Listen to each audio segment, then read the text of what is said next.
drink our chocolate by the fire. 'Cause all I want is to spend this day with you. Let me give you a Christmas moment we'll fill with love and joy. Love and so beautiful, kissing on a mistletoe, baby, with you, with you. I don't need any presents as long as I spend this day with you. So beautiful, kissing on a mistletoe, baby, with you.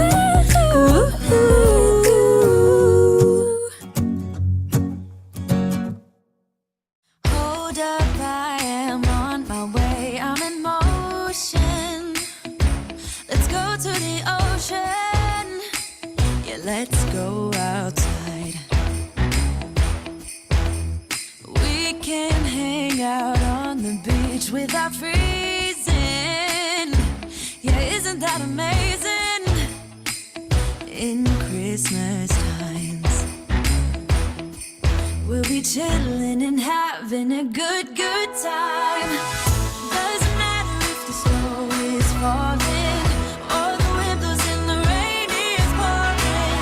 It will always be Christmas in my heart. But this year I wanna hang out with my friends and family, making angels in the sand. You and me. Doesn't matter, it is Christmas in my heart. And I can promise Santa's coming to visit. No, he wouldn't miss it. It's been a whole, 11 and a half months since we've listened to those songs, Caroline. I don't remember ever listening to that one. That's a brand new one. Oh, by the way, what an intro. What an intimate audience we have today. Very happy. Jennifer, how are we getting on with the live stream? Are we streaming? We are streaming. We're Woohoo! streaming. Oh, we've got another person coming in. Have we got emails? Did emails go out? I can't do the Australian. Yes, darling, all is well, all is well. It is the last episode of the show before Christmas. I wonder how many of you are ready for next week. Can you believe it's Christmas next week? Like, what the hell happened? Oh, I can't do it.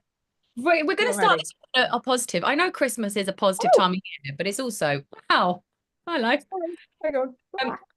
It's also, it also just Okay. what are you doing? I need a stream deck. Right, go on. You do need a stream deck. You're getting it for Christmas, you weirdo. You're getting it for Christmas. Yeah, welcome everyone. What I wanted to, it's the 50th week, I reckon. 50th episode this year. First, maybe. 50, right, well, whatever. We're in the 50s. I'm sure we're in the 50s of the Definitely. Rebellious Business Show. Actually, I don't even know if, because we didn't even start it this year. Anyway, it doesn't matter. This is your midweek pick-me-up. I am Caroline Antonia, and with me is Cordelia, Kate, who is the founder of the Rebellious Business Network and my my business partner in crime, I like And to the say. pain in your butt. And the thorn in your side. I don't know if that's, these are not the, these are, no, it doesn't quite encapsulate what you are. Okay. You're more than a thorn. You are much more than a thorn.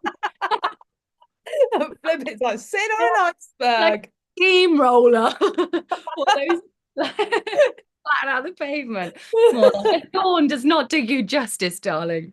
Okay, fair enough. But yes, but nonetheless, you are my partner, and we run the Rebellious Business Network together, where we bring like-minded rebels together, because we're all about connection. We're all about a laugh. I'm already seeing smiles in the audience, which is great, which is really good. I'm very glad about that. And so we're going to have some, tips for you today.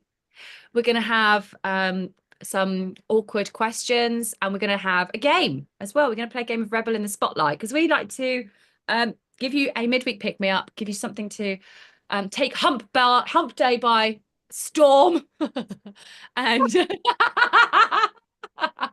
The Hump Day Stormtrooper Brigade. oh god, this is a shambles. but I still have more things to say. Oh, Caroline, we were eager to hear them. Okay, then shush, woman, shush. Okay, what I would love for everyone to do is to share who you are, introduce yourselves, share, like, let us know you're there. Like, we really want to bring people together, and we know the best way to get integrated into a community is to at least introduce yourself. So we're live on Facebook, we're live on YouTube, we're live on LinkedIn, I think, as well. So just drop us a comment, say hello, say who you are, say what you do, share what your business is, because you never know who's watching. Cordelia and I came together and we met through an event and obviously became business partners, which we're not doing a great job of encouraging others to do. My thorn. He's telling everyone I'm the thorn. Yes, if you want to get yourself a thorn, or potentially clients, just introduce yourself, basically. I'm over my introduction. You done? Have you done it all? Are they all the things you wanted You to share? tell me. You've done marvelously. Well done. Thank you. My eyes are leaking already because they're laughing. Oh God. Oh, it's that time of year, isn't it? Eye leaky time. I feel quite bittersweet about it being the end of the year, I have to say. Like, I think this has been a pretty incredible year. It's been amazing, actually. Come on, let's be real. It's been insanely amazing. It's been amazing. Personally, I've had my best year yet, I reckon. It's one of the best of my life. In the business, we've had a really, really great year. What are your top three? What are your top three takeaways from this year? Like, your top three things off the top of your head that you were like, that was great, this was phenomenal, and that was brilliant. So my health has massively improved because I've switched up I've made a big lifestyle change, and it's been really easy and amazing. And I'm like, wow, okay, I'm late to the party with that. I got a handle on my emotional storm. That was amazing. Was that this year? No, that was last year, wasn't it? When we did the journaling crazy bit. I'm literally like, which one? Which emotional storm? We've had a few.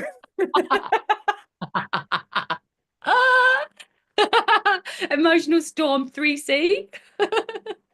That one. It's definitely been storms, and you have done very well at weathering them and growing through them and from them. Yeah.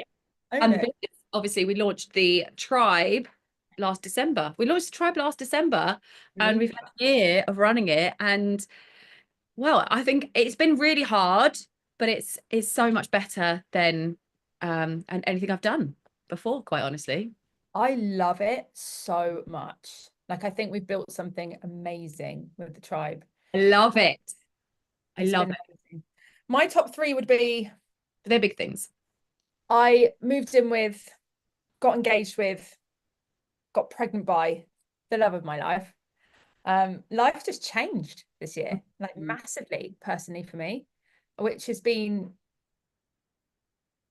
sometimes like really like scary, and in other times just the most blissful thing ever. Like, it's just been so lovely, and I'm very happy and in a very good place, so that's really nice. But yeah, the second thing is definitely the tribe. The tribe has just been, it's been so fun to grow that, and actually so satisfying. Like, I don't think people realize that we burned down our business with our clients inside it and then rebuilt it. Like, that was dangerous. That was scary. That was hard. That was really hard. And that was last year. This year was really about getting into the next phase of that build. And it's been really fun. We've built something that we can take to the next level. Like, it's ready for growth, which is really exciting. So did we only launch the tribe in December? So we soft launched it in December. We properly launched it in Jan. Yeah. So we did down that we were the water launch in December. Burning down the building this year as well. Yeah, this year was the year where it's like from the rubble. Yeah, we were in the rubble this year. Last year was tough. Last year was rubble. Yeah. So that's great. 2. That's 2. What's number 3? I don't know. Found your dad's dog. Found my dad's dog. Yeah. Hold on 1 second. Sorry. I think it's moving into this house, to be honest. I know it's tied in with the other things that I Very mentioned important. personally, but That's very important. I moved into a really beautiful house Mm. that was literally on paper, it was impossible, and then it became possible. It was like one of those things, you know, it was like, I really want that, but that's not going to happen. That's just, there are so many reasons why that logically will not happen. And it became possible, and I moved into it. And yeah, that was a great thing from this year. And a bonus one, speaking of AdCon, was pretty special. I Oh, loved yeah. Yeah. that was good times. But yeah, it's been a great year. It's been a really good year. It What about has. you guys? I would love to hear from you. Drop it in the chat. What's your top three? Let's hear it from you. And for those of you watching over on socials, I can see there's a good chunk of you over there, but you haven't said anything to us. Stop lurking and start twerking. No, but comment in the comments. Working. It'd be great That's to see sure. that you're here. But also, what's your top three from this year? I'd love to hear. We can do some shout outs in a bit. How about that? I did want to give a shout out to Andy, Kieran, and John, who have introduced themselves and told us what they do. We've got Kieran, who's a geek for hire. He's in the live Zoom audience. We have Andy, who helps manufacturing companies improve their QDC.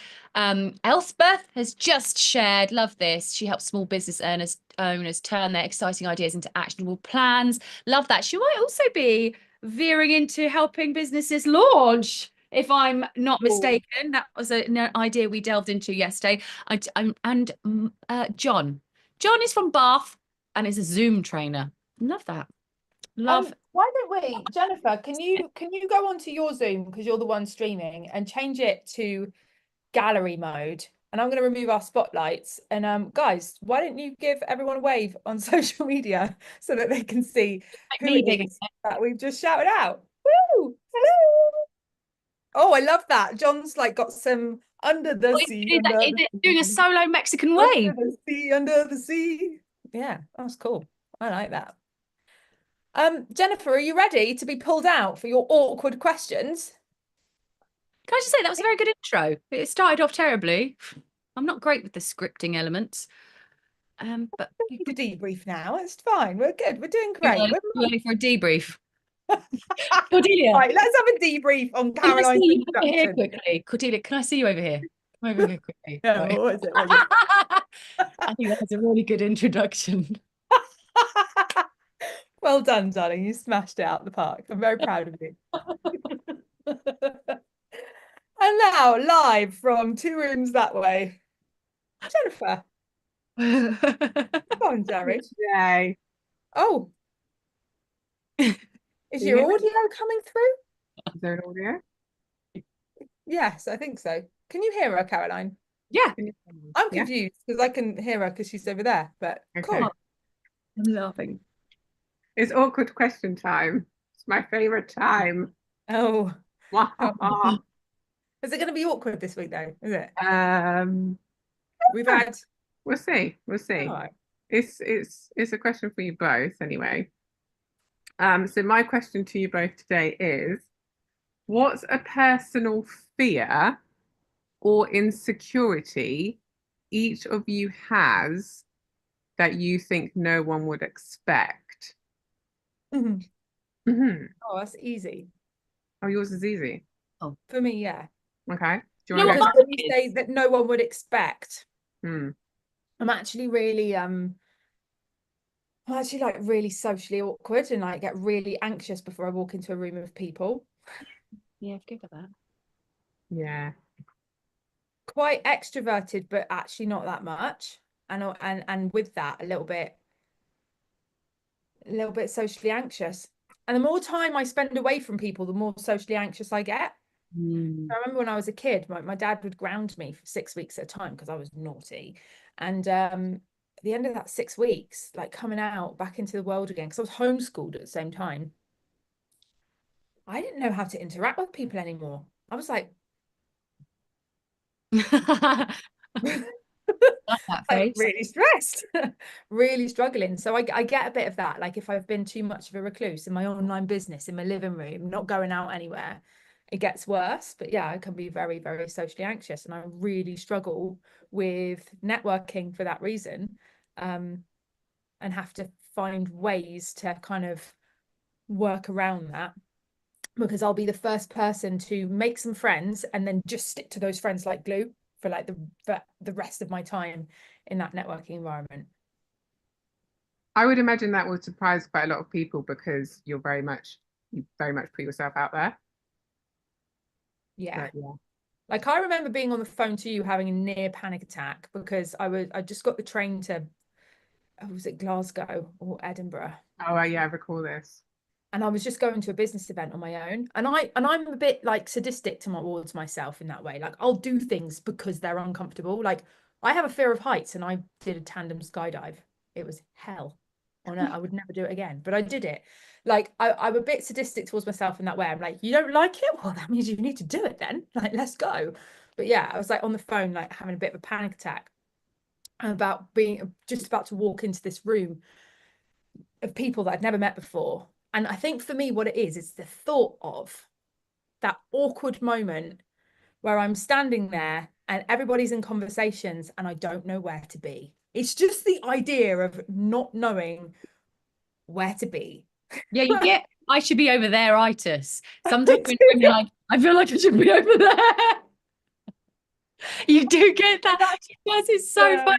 She's like, happen. I'm in that thing where I feel like I need to be somewhere I'm not. I feel like I need to be over there. And like, yeah. I think without a lot of context, it doesn't make a huge amount of sense. But yeah, I Oh, can get quite anxious and behave very weirdly. But yeah. you want to be over somewhere else. Caroline, what about you? I can't really think about it. Like I can't think what it is, but I do have I have an opposite end of Cordelia's in the sense like I get high on people and then I get a bit embarrassed because I get to, you know, right, just imagine a crackhead, right? They get a bit overwhelming, right? Like if they're like in it. So when I'm around people, I get really high and then I get really hyper and I just can't stop myself. And I get like more and more and more high. And then it's like, I can't. Maybe someone on speed is probably Yeah, maybe. Speed. like going at 100 miles an hour, like hyper and happy. Yeah, it makes me, I actually get really high around, I don't get it online. I think that's one of the reasons why I struggle online, actually. I don't get the same thing. I think I can, when we do this and when we have, like in this situation, I can sort of feel it again. Like I'm like, okay, I'm getting reset. I'm getting back to me. But when I'm around people, I genuinely, I think that is like, I'm such an extrovert because I just love being around people when I can't get enough. And then I can get a bit manic as well. And then I get a bit insecure and self-conscious because I'm like, am I just being a crazy, like rabid dog? like foaming at the mouth. So then I kind of like feel like I need to check, check myself out a little bit. Like, and it's really weird because we're so well balanced. But if you put Cordelia and me in a crowd, she's like, and I'm like, actually not. Like you can't tell. I have a good front. I feel though when we're with people, it does that, like I do end up being more loud and bold and like more center of attention, which I find really weird. Because I just get so high on people, basically. And then I get a bit I don't love attention. Like, Elspeth just dropped it in the comments. Really made me crack up. She said, you sound like my cockapoo. I think that is it. I am your cockapoo. Yeah. I'm a cockapoo. I just get so excited when I'm around people, when I see them, I just can't contain myself. And it's like, you're a 34-year-old woman, Caroline, calm down. But I just don't. There used to be a phrase that I would commonly hear, which was calm down, Cordelia. It used to be Steve Greenhouse used to say that to me all the time. And I think Justin Moore used to say that to me all the time. I had two people that were like in a community that we were in, because I used to get that. I used to get really, I think for me though, it was different in that time. I was escaping being a mum to like 3 kids under the age of 5 and in a marriage that was making me miserable. I was like one of the world's most it's like you'd been set free when I met you. Yeah, I would go to a business conference and it would be like freedom. And I would just be, I would be hyper and happy like that. It's, yeah. Oh my God. Those are the days. Those were the days. I'm glad we're not in those days anymore, actually. Like, it was a good time, but I wouldn't go back to it. I'm glad it's where it is. But yeah, that was a really fun time. But yeah, and then we would be like, we had to be separated. When we first met, we were like, you know, when you meet someone, you're like, okay, we're now best friends forever. And usually you don't stay best friends forever with that person, but we did. Interestingly. We got married. Yeah, we got married. It's a real love story. But we were in this conference and I mean, this is off the question, but we were just in fits of hysteria, really quite juvenile, actually. Yeah, very. It was really immature. And then we were sat in like, I don't know, whatever rows it was. And then we were like, we need someone in between us because we're at a business conference and we're acting like toddlers. I think you were doing the like, I'm around people really, really hyper thing. And I was delirious because I hadn't slept. And I just remember there was this one we just sat next to each other. There was someone talking on stage. It's just like really, really bad behavior. And I just looked at Caroline like this. I can remember that. Was it. So that was it.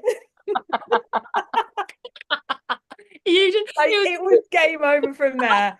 We had to be separated because we couldn't stop laughing and we were disrupting the conference. Yeah, that was so funny. I love that then. So anyway, yeah, so I don't think that is my biggest fear. That's not my biggest fear. But I do get really self-conscious when I get high on people because I feel like I'm being like an attention seeker or like trying to steal the limelight or just annoying everyone. I feel like I'm being like an adult, human-sized cockapoo.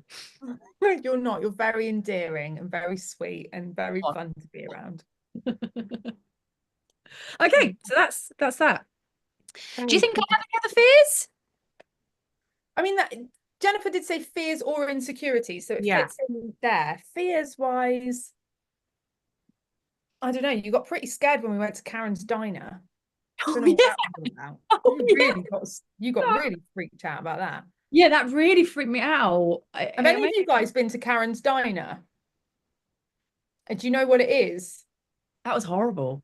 For those of you on socials, I'm looking at the guys here on Zoom and looking for nods and head shakes, and I basically got a head shake. So Karen's diner it's and I used to fantasize about this when I was a waitress. So this is a really good idea. Someone should do this one day.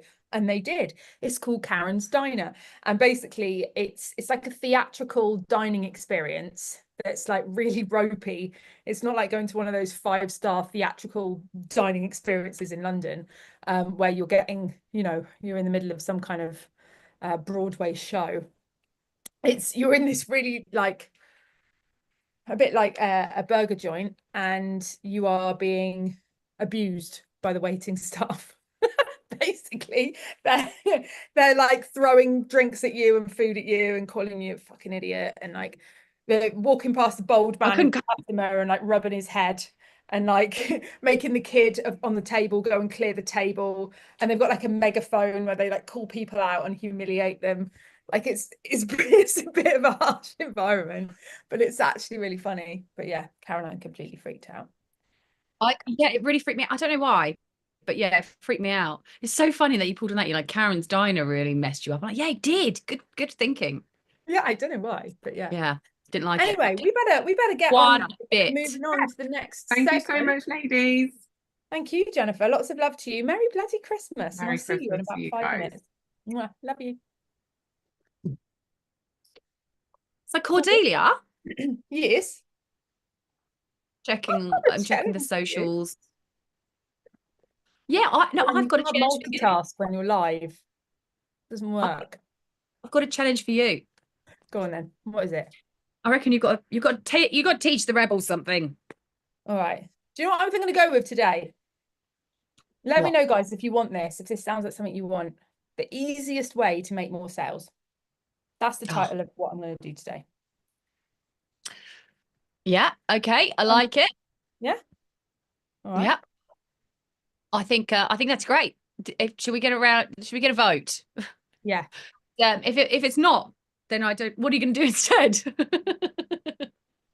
I can do the structure of an email autoresponder and how it works. Okay, I think we're just gonna. I was just joking. I was hoping you were going to say no. I've got nothing for you, but yeah, okay, I should know not to test you. How to use an Excel spreadsheet. I'm all for it. Yeah, Let's do I that. don't really know how to use them that well, to be honest. Yeah, I think that's why I want to see you do it. Yeah, watch me fail.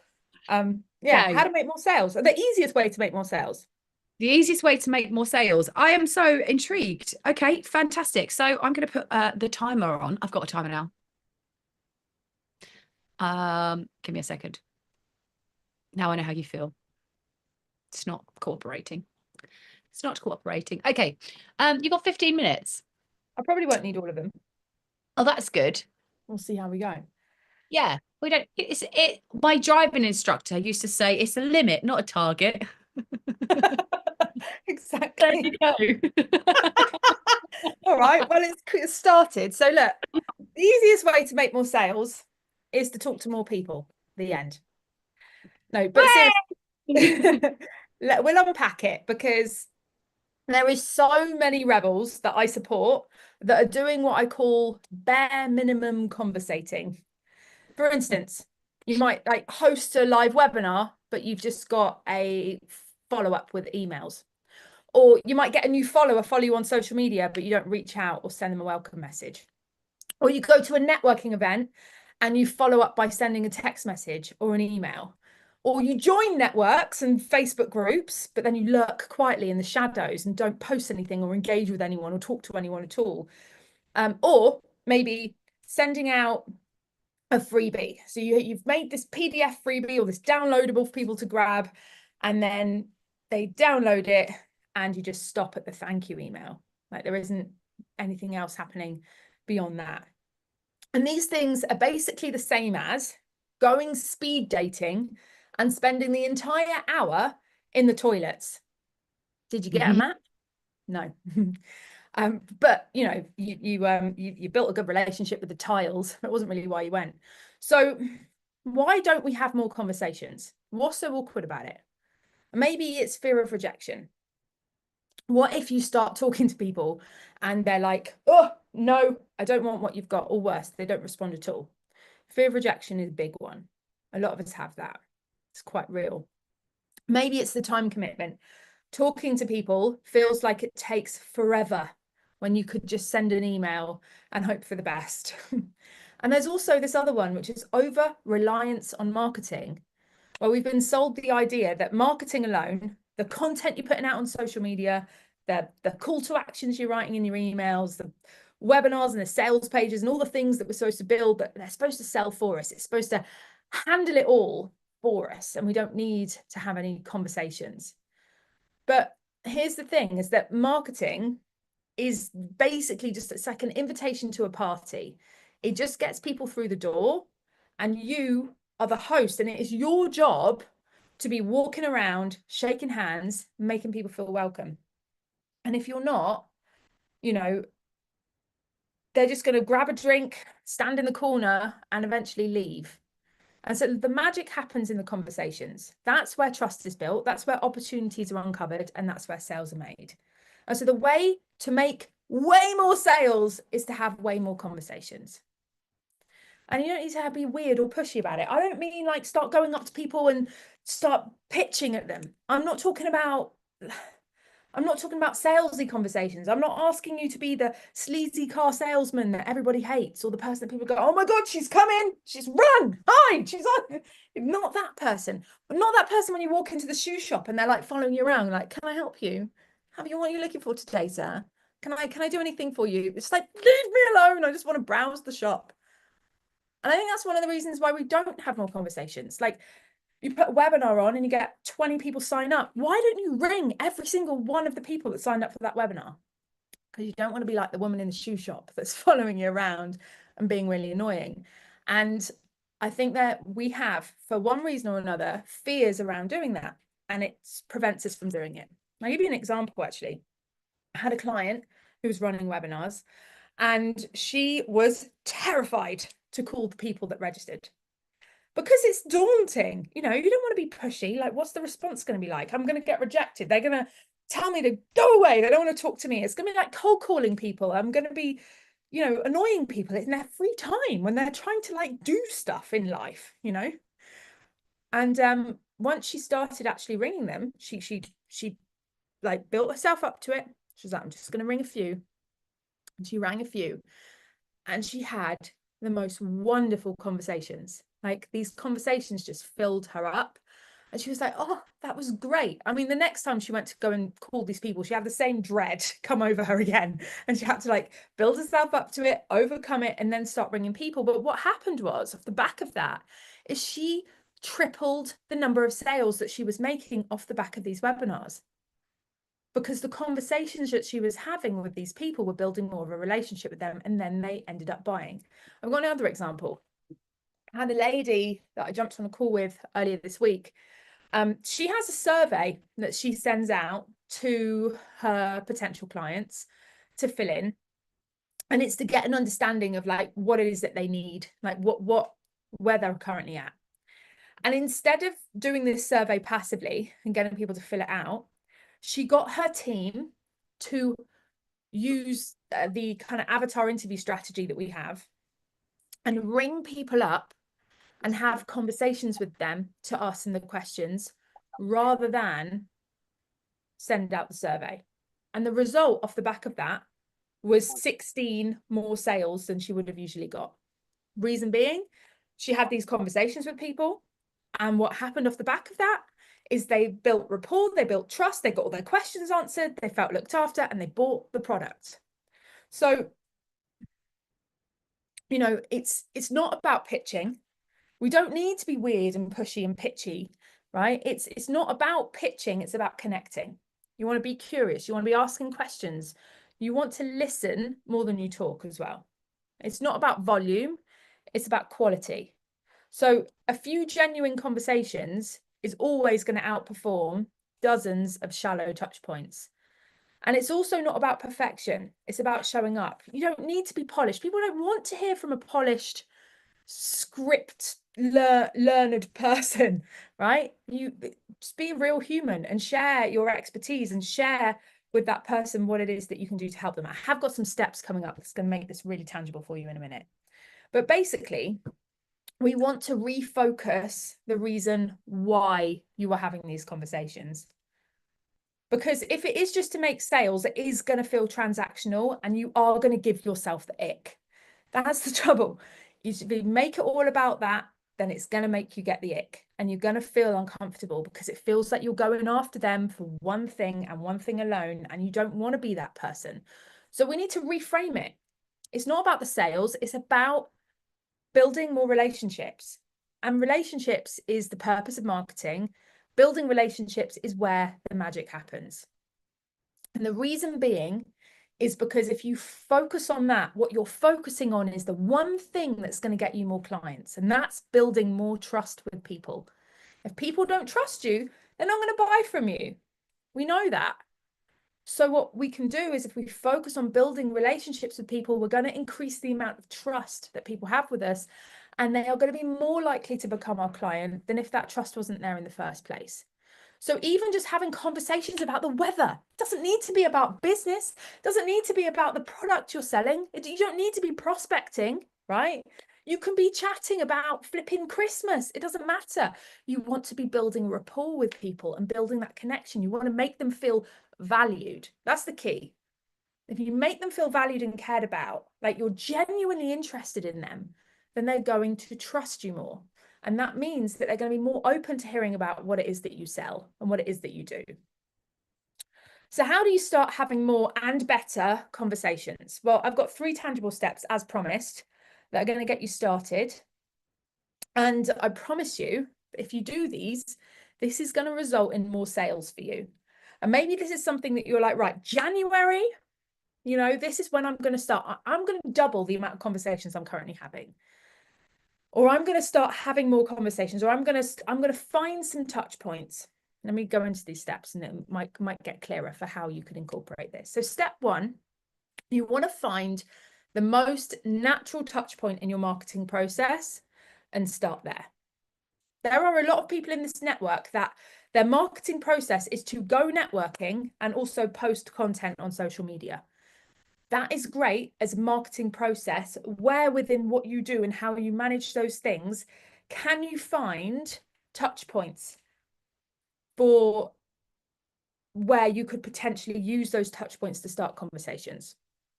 Touch points are really important, by the way. When we're talking about natural conversations begin at a touch point. Natural conversation starters in the real world are when you're things like when you're stood at the bar waiting way too long for the barmaid to come and serve you, and you moan to the person next to you who agrees with you, and then you start a conversation. Or when you're in a very long queue to see the Queen laying in state.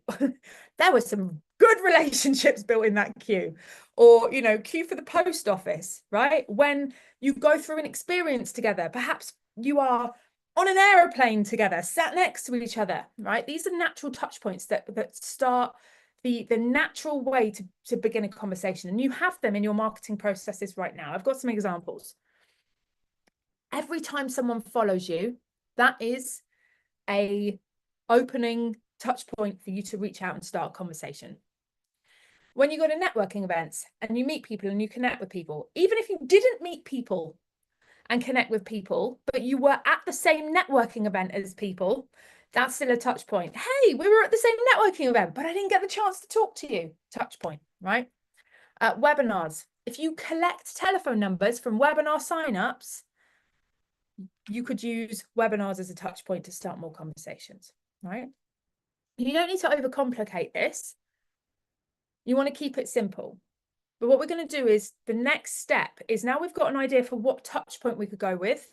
You want to think of what your opener would be. What is your opener? What is your reason for reaching out? Now, like I say, the most natural conversations happen off the back of having kind of a natural touch point and then a reason to start a conversation. Sometimes it's boredom, you know, the stuff in the queue or waiting for the barmaid.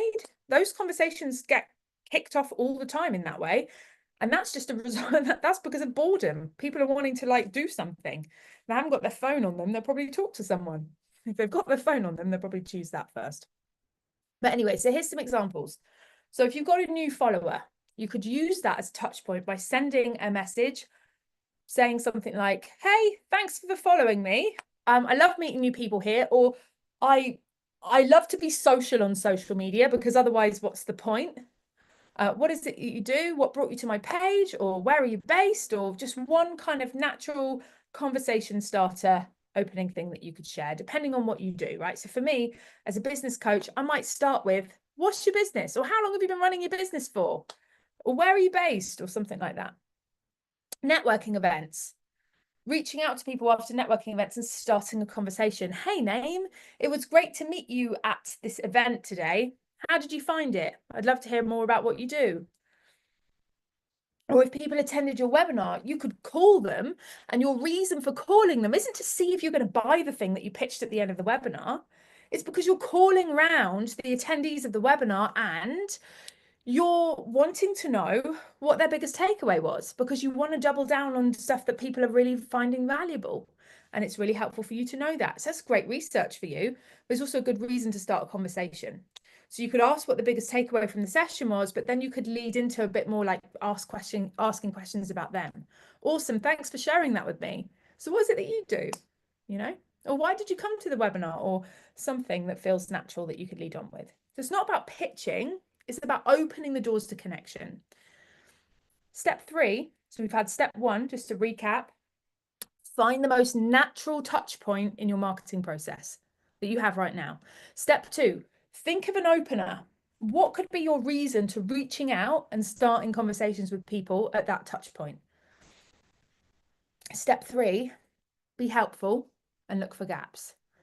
Most conversations start with, yeah, life is great and I have no needs.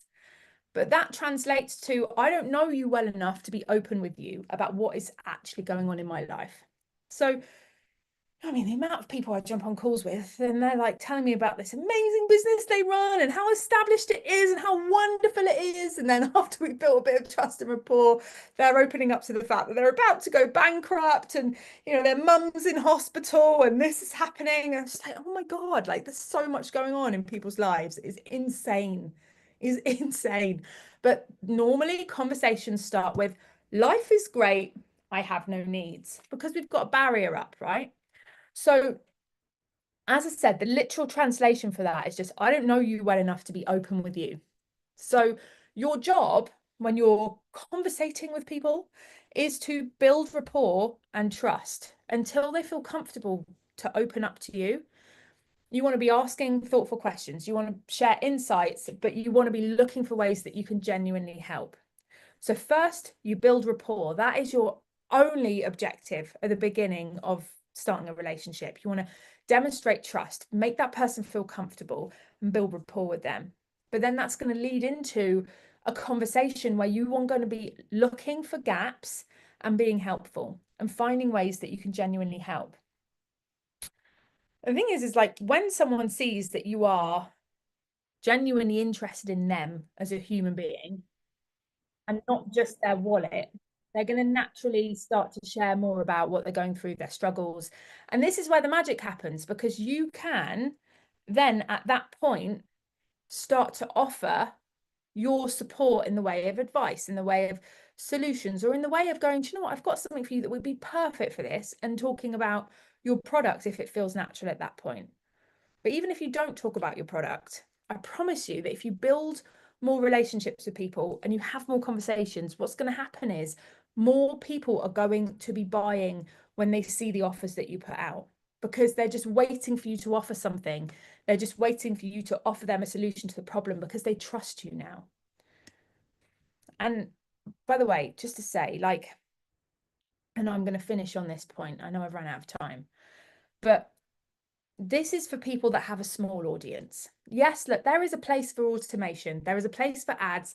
There is a place for passive sales. But the problem is the conversion rates on those things are so small that when you are in your early days of running a business and you're at the foothills of having an audience, a big audience, and you don't have thousands of people on an email list and you don't have thousands of people on social media, then those conversion rates are so small from that passive automated stuff that you've got to pedal really hard to make it convert well enough for it to support you properly. When your audience is smaller, you've got the time and the ability to be more human, to show up, to start real conversations, and to create deeper connections. And it's not just about like feel good stuff, right? It's a smart strategy. Conversations convert at a much higher rate than marketing messaging alone. Later, as you scale and your volume grows and your time is thinner because you've got too many sales and you've got too many clients and you don't have time to be DMing every new follower, that's where automation and passive strategies will play a bigger role, and they're going to really, really support you. But if you lean on those too early and you use them as an excuse to hide, you're basically leaving opportunities and revenue on the table. And so there you have it. If you want to make more sales, just have more conversations. The end. Oh, Caroline, has she left me? Oh, she's here. I'd never leave you, not mid-show like this.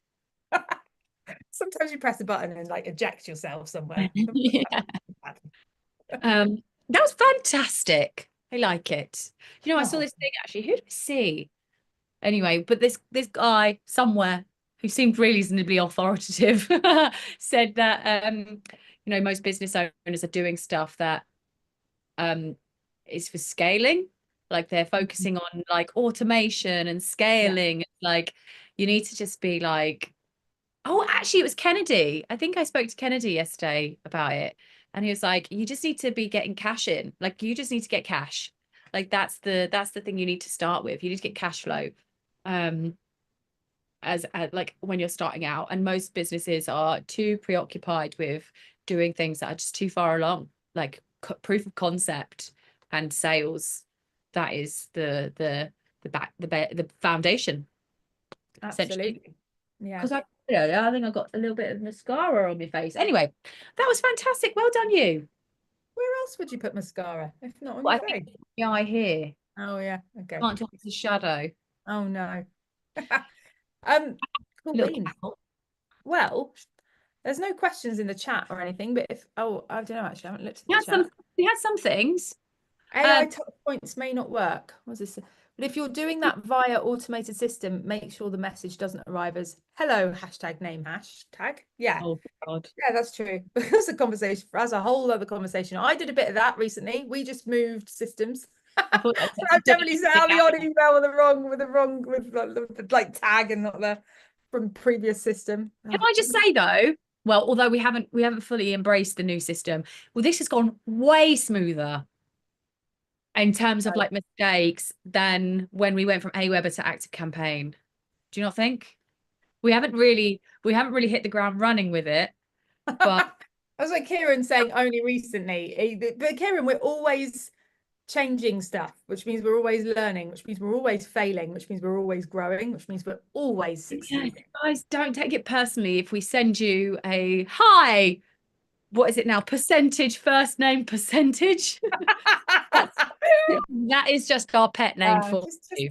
Just go, oi, you've left them. But I had someone really helpful. She replied to the email. She's like, girls, you got the wrong tag in there. I was like, oh, thanks. Yeah, do let us know. And let us know out. if we do that. That's absolutely fine. But yeah. There we go. Right. We better crack on to our next part of this show, which is where we take one of our rebels and we put them in the spotlight and we try and find out whether they are lying to us or they are telling the truth. It is the game of Rebel in the Spotlight. Caroline, have you been doing any volunteer organising behind the scenes? Oh, marvellous. I love that. So we're doing this thing now where we are very much first come, first serve. By being a part of this game, you've got the opportunity to come and be in the spotlight, come and join us. And we are looking for volunteers on the show. We're looking for 3 volunteers. So if you come along to the show, you may well be a volunteer on the next one. But our Rebel in the Spotlight today is Andy. Caroline, I've talked way too much. Go on, take over. Okay, I'll do it. Good Okay. morning. Right, now I need to dig it out. Right. Hey, Andy, how are you doing? Yeah, Wow. bit of grumbling. So today you are going to speak, just for anyone who doesn't know what this means, like what this part of the show is. Andy is going to give us an anecdote or a story, and we're then going to pull out 3 panelists who are going to ask Andy a few questions, and they are going to try and call his bluff. Andy is either telling a true story or he's telling a not true story, and he is going to answer questions to try and convince the rebels he wants them to get it wrong. He has been assigned a lie or a truth from Jennifer, and so we don't know. Myself and Cordelia don't know, and he did not get to decide himself, and so now he's rolling with it. And so now I need to find your thing. Where is it? We've had a few contestants and we have a whole list. Oh, I can't find it. Find Andy. There we go. Andy is an operations and supply chain lean specialist with a natural born engineer who thrives on helping businesses run like well-oiled machines. I think that's the important bit. He helps businesses run like well-oiled machines with a knack for enhancing communication and collaboration. And he's all about fine-tuning processes and bringing out the best in people. And Cordelia has added a nice little pithy comment, which is, will his attention to detail help him keep a straight face, or will the panel expose a glitch in his story? So that is Andy, ladies and gentlemen, and I have his LinkedIn link for you all. Go send him some love. That is what we love as rebels. Here we go, everyone in the meeting. So that's Andy's link. It's just gone into the chat right now, and it will go on the other socials as well. And for our panelists, we have, as a first time, I'm pretty sure Elspeth is your first time, isn't it? Elspeth is going to be one of the panelists. Sorry, I can't let this slide. Andy, why is the slug on your LinkedIn account Mrs. Dobson's boy? That's who I am. I love it. His LinkedIn account is linkedin.com/in/Mrs. Dobson's boy. I love that. I love I that actually so that just went right over my head. much. That went right over my head. Love it. So who are our Next volunteers, up, Caroline? Who have we got? we have so Elspeth. Bring Elspeth forwards. We're going to be slicing these introductions now. We've got Elspeth. She's going to be helping businesses do launches soon, I believe, but generally helps with operations. We have, I think I've got that right. We have Sarah Fawkes. Add spotlight. My maiden name is Falk, and so that's why you're pronouncing it like that. It's Sarah Fultz. Hey, Fawkes. Sarah, good Yeah, to that's see you. it. It's like it's going into my head. And we also have Mr. John Drinkwater as a Oh, volunteer. Returning. You got to be friendly this time, John. return of John once again. John Sorry. can sometimes have a bit of a razor tongue. So you know, if he does, guys, it's not on us. No razor tongue today, John. Try and be friendly. Okay, so Andy, we would love for you to. God, what are you laughing at? I don't know. We do love you, John. We do love you. We do love you, John. Is it how it is? And John is Lord Zoom, also helps people with getting amazing like Zoom presentations. Like really is actually a genius with that. Sarah, I'm actually not fully familiar with what you do. Would you just give us a quick just share a little bit about what you do? I'm actually just starting out, so I'm training to be a health and wellness coach, and I've Amazing. just signed up for one-to-one coaching starting next month. I do know that. I do know Yeah. that. We haven't had our first call yet, so that's why I'm not familiar, but I will be very familiar with what you do very soon. So Sarah will be doing health and wellness. So get in touch if you feel like you need more health and wellness in your life. There That's we the go. gist. Thank So you. Andy, do you think you Right. can fool the panelists? Are you feeling confident? Yeah, you should be. can you bluff? Can you bluff the panelists? I don't know what the verb is, if I'm honest. To bluff. I bluff, you bluff, he, she, it bluffs, we, they bluff. Feel confident? Yeah, I'll be fine. Oh, Been doing this brilliant. for years. Nobody's ever been hurt much. Sound check. We're all good. We're all good over here. We're great. Go on We're then. good, Cordelia? We're good with the Yeah, we're sound? good. Yeah, Good. we've got sound. We've got sound. Good. Okay, cool. Great. Excellent. Andy, what is your story?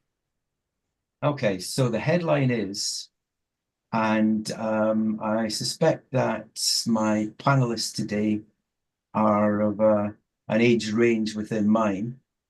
So this should be okay. But I know there's, because if you remember the last time I talked about Billy Connolly and you two went, who? Billy Connolly is. Cordelia didn't. I know who Billy Connolly is.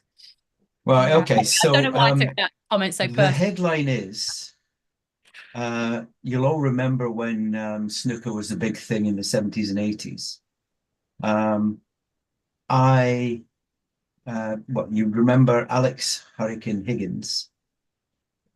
I actually beat him at a game of snooker. Oh, that is a good statement. That is. I don't remember whether Andy lied last time or not. Let's not find out. Okay, so you beat. What was the name? Obviously, I was not around in the 70s and 80s. Alex Higgins. Alex Higgins. Alex, known as Alex Hurricane Higgins. Okay, you beat him and I think he was either a 2 or 3-time world champion. Wow. I do remember that name. But he was round forever and a day. My dad used to watch snooker on black and white TV in the parlour. Which for those of Okay, you looking in Google. black and white, the yellow ball is just behind the red. Wow. Wow. That's fun. I never even thought about that. How do you watch snooker on a black and white TV? Get used to the shades of the balls, you see. Different Right. shades of grey. Not 50 though, just 2.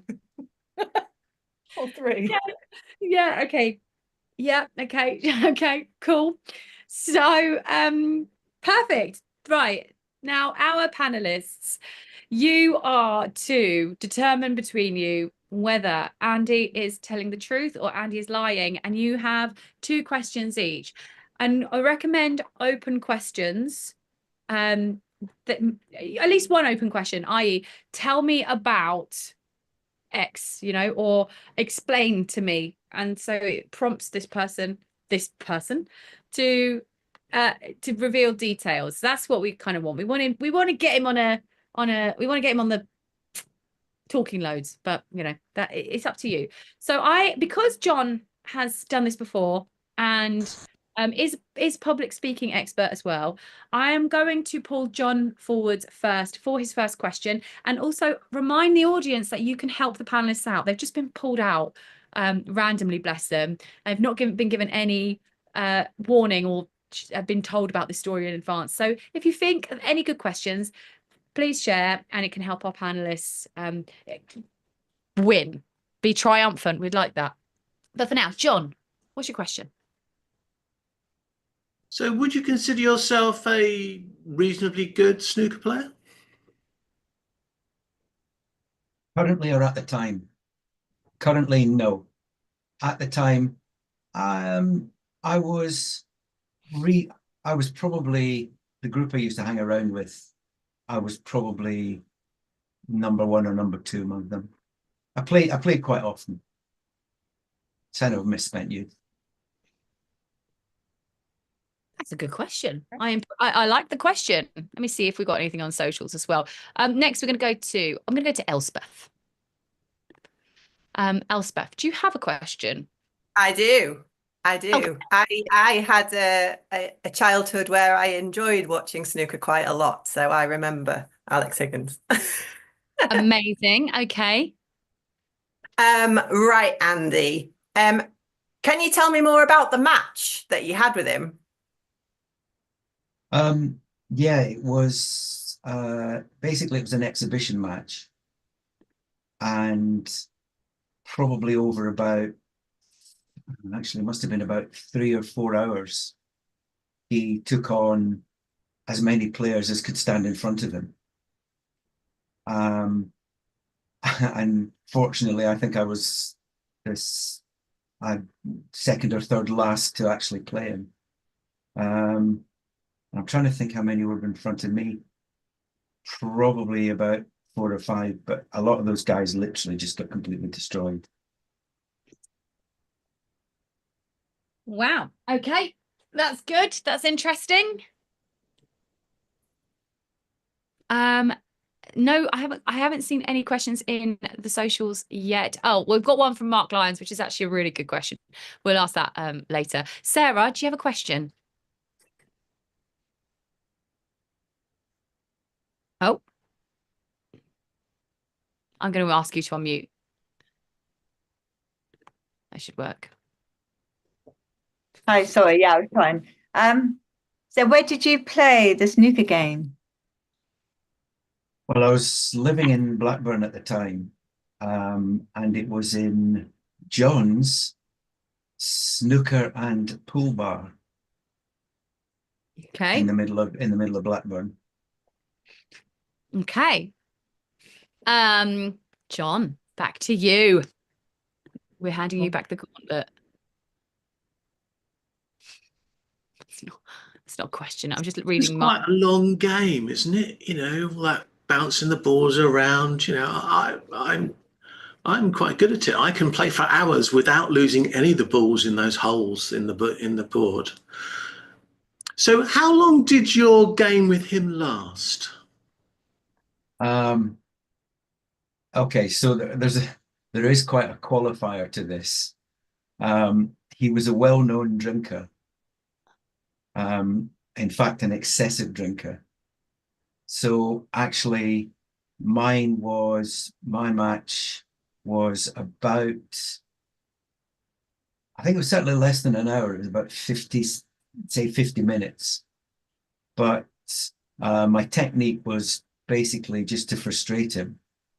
Because it's like at the time there were quite a few snooker players who drank, and quite a few who drank heavily, because you could drink as well. I think Hurricane always broke the law by smoking at his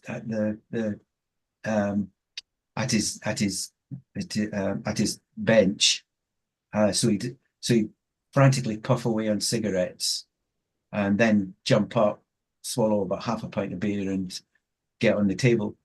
So he was quite flexible by the time our match came around. So my technique was basically just to park him up on the cushions, and he did the rest. Okay. There we go. I like this. We actually did have a question in the chat on Facebook, which was from Mark Lyons, who said, was he drunk? And now we know. We have got that answer. Elspeth. He was wrecked. He was wrecked. Okay. He was absolutely wrecked. Like, okay, starting to make some sense. Elspeth, do you have another question? I do. It's not so open, but what was the final score?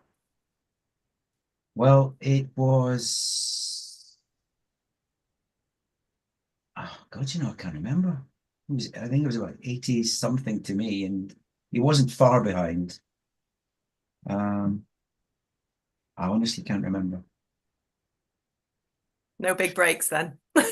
No, God, no. I mean, I was good, but I was okay. But I've never done a 147. Wow. I don't know what that means. I love that you gave a wow anyway. Thanks for the support, Caroline. Great. We'll explain another time, Caroline. Oh, that sounds good. Oh, I don't know. What's the soup du jour? That's the soup of the day. That sounds nice. Yeah. Sarah, over to you in outer space. Intermittent. Was there any other players that beat Alex in that day? No, Okay. because they were kind of scraping the bottom of the barrel by the time they were looking for more people to use up the time, if that makes sense. Well, I think that is all of our questions. this is pretty good. So panelists, you are now going to be given 2 minutes to deliberate and determine what you think. Do you think he's a big liar who did not beat the Hurricane, or whether he is telling the truth and beat the drunkard who's very good at snooker but nonetheless was drunk? So we're going to disappear and remove spotlight. Sometimes I just put myself as big at there. Okay, and you don't have to turn your camera off, Andy, although I suppose anyway. And now we're going to put a timer on for 2 minutes. Oh, have I kicked Andy out? I think I kicked him out. Oh no, I kicked him out. He'll come Good. back. I don't think he can come back. Oh, Cordelia, you guys deliberate. We're going to try and figure that out. How did you manage that? Ron's just put he thinks that it's true. I don't know. I think it's false, and there are two reasons. One is, if you played that game of snooker, you would remember the score forever, just like golfers remember their scores. And secondly, he remains calling him Hurricane all the time, and we all know his name is Alex Higgins, and anyone who knows him would call him Alex. So for those two reasons, I think it's a fib. Yeah, I think he might have been and watched something or something like that, but not actually played. And maybe he's dreaming of playing. But I agree, John. I think you'd definitely remember the score if you'd beaten him, wouldn't you? Yeah, you would. And also, like, if no one else had a chance. So obviously, yeah, if he's the only one that won, there must have been another person that might have had a chance to win. I'll give you an anecdote, a short anecdote. A friend of mine has a son who has learning difficulties, but he's an ace at darts. And every time there's a champion doing the rounds, they'll play him, and 9 times out of 10 he beats them. But if you ask them, he'll tell you every single dart he threw how he beat them every single time. So for that reason, I was expecting a bit more of the explanation of the game as well. Didn't really go into much detail around the actual game itself. No. And you wouldn't beat somebody by putting the ball on the edge of the cloth. You beat somebody by snookering them, by putting the ball behind balls. That's how you beat. That's how I'm not good at snooker, but I know how to frustrate people, and that's how you do it. You hide the ball, you snooker them, and you frustrate them. And then somebody like him would want to do trick shots to try and get out of trouble and show off. And if he was drunk, he would start fluffing it. So sorry, but not a very good story. Don't believe it this time. Well, we might never find out. That's all right. If it was a fib and you kicked him off, that's obviously a new rule. But have to all be more. I'm more concerned because I don't know how to let someone back in once you've kicked them out. Well, it depends if you kicked him out. Did you report him as a person? You reported him as a hacker and kicked him out that way? I'm not entirely sure, but okay. Well, that depends on your settings on your Zoom. oh, thank God we've got you here. Otherwise, you might have to create a new free login account to join you in the future. Send him WhatsApp. I don't know how to Tell resolve. them to log out of Zoom and then send them a link to join.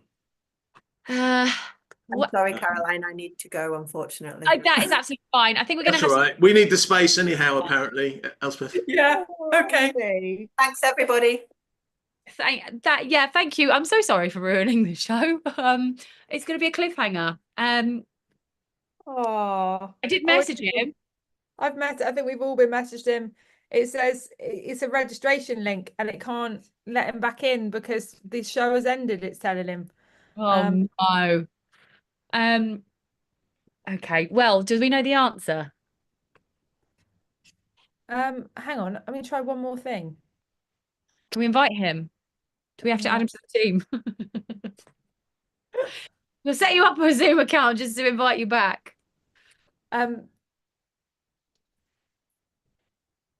Oh, I'm sorry. Caroline, you are banned from pressing buttons. Yeah. It's not even letting me type to him now. Oh yeah, there we go. Right. Okay, he's asking me, what are people voting? Truth or lie? It's a lie. They think it's a lie. They think it's a lie, Andy. What's the verdict?